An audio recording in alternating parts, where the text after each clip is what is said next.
Hello, what is up, everybody? Thank you so much for tuning in. I hope all of you are doing amazing. I'll have a vlog coming up soon with some updates since I haven't been here for a while.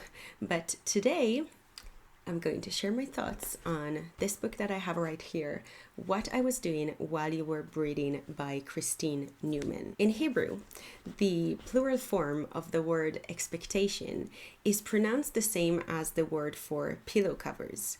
So we say tzipiyot for both. Now, the reason I'm sharing this is because every time I have expectations and I end up disappointed, I remember my mom telling me that expectations are only good for pillows.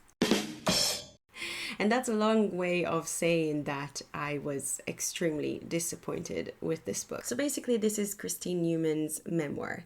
And in case you're not familiar with the name, I know I wasn't until I read this book. She's a television writer, and she worked on shows like How I Met Your Mother, That 70s Show, and other comedy shows. When I first heard the title, I thought, witty. But about a second later, I wondered if it's fair to call people who chose a different path, especially when this path is becoming a parent and bringing life into this world, breeding. I don't know, is it just me? I know she was joking, but still. A bit of context. When I was 15, I sat my parents down and told them that I wasn't going to get married or have kids. Now, for an ultra-Orthodox Jewish family, this was like dropping a bomb. But thankfully, my parents didn't make a scene, but only because they were 100% sure that I'd change my mind. But here I am at 35, not married, though I'm not single, and with no children. Even a cat sometimes feels like too much.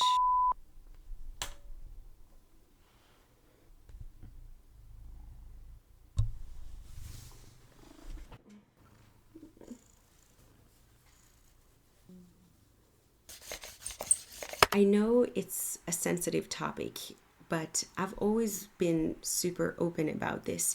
And through the many, and I mean many, discussions I've had with people, I've learned to appreciate how amazing it is to live in a time that allows for so many different opinions and paths to choose from. I'd never want to make anyone feel uncomfortable with their life choices, just as I wouldn't want anyone to make me feel uncomfortable with mine. So that's why I wasn't too fond of the title. But I can't say I wasn't intrigued. My friend who praises this book nonstop lent it to me, and I really value her opinion. So maybe I'm wrong and maybe you might like it too. But for me, it was a struggle to get through. It took ages to finish and I found it quite boring. There were some humorous moments, don't get me wrong, but it wasn't as funny as I expected it to be, and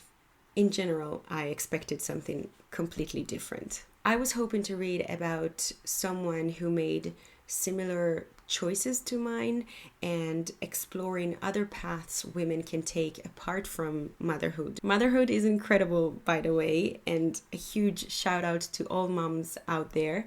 But it's not the right path for every woman, and that's perfectly valid. So with her background in comedy and her love for traveling, there's even an airplane window on the cover. I thought this would probably be my new Bible or something. But unfortunately, this memoir felt more like a story about someone who longed for those traditional milestones, but was emotionally unprepared to reach them, if that makes sense. Until she eventually did.